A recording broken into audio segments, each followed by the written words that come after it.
त्यातल्या 5-6 जणांनी सांगितलं, साहेब कुंभला गेलो होतो. म्हटलं गधड्यानो करता कशाला पाप.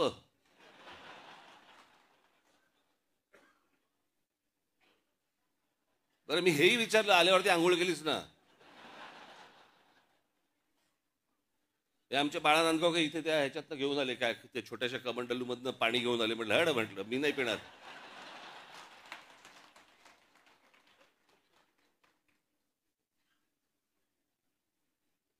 अहो मला सांगा, आता तो सोशल मीडिया आलाय, पूर्वीच्या काळात ठीक होतं.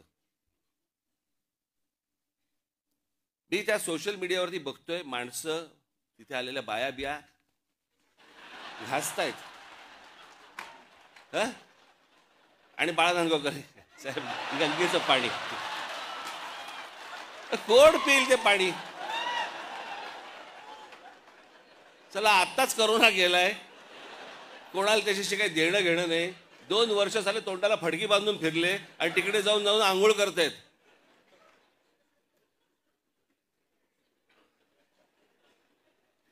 अहो मला माहिती आहे, मी कित्येक स्विमिंग पूल बघितले असे जे सुरुवातीला उद्घाटनाच्या वेळेला निळे होते,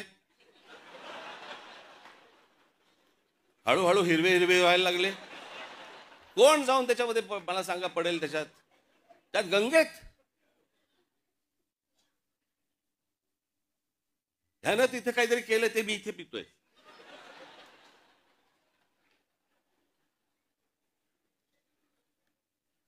श्रद्धेला पण काय अर्थ आहे की नाही. एक नदी या देशामधली स्वच्छ नाहीये, एक नदी. आणि आम्ही काय नदीला माता. परदेशामध्ये आम्ही अनेकदा जातो त्यावेळेला बघतो तिकडच्या नद्या स्वच्छ नद्या, ते काय तिकडे माता बिता म्हणत नाहीत, तरी नद्या स्वच्छ. आमच्याकडे सगळं पोल्युशनचं पाणी आतमध्ये, कोणी आंघोळ करतायत, कोणी कपडे धुतायत, काय वाटेल ते चालू आहे. राजीव गांधी असल्यापासून ऐकतोय मी गंगा साफ होणार.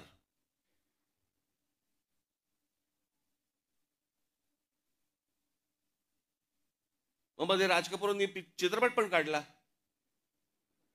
लोकांना वाटली झाली गंगा साफ, त्याच्यात वेगळीच गंगा. लोक म्हणाले अशी जर गंगा साफ असेल तर आम्ही पण आंघोळ करायला तयार आहोत.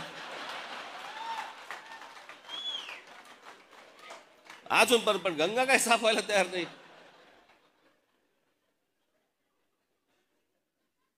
या सगळ्या श्रद्धा अंधश्रद्धेतनं बाहेर या जरा, सगळ्यातनं डोकी हलवा नीट.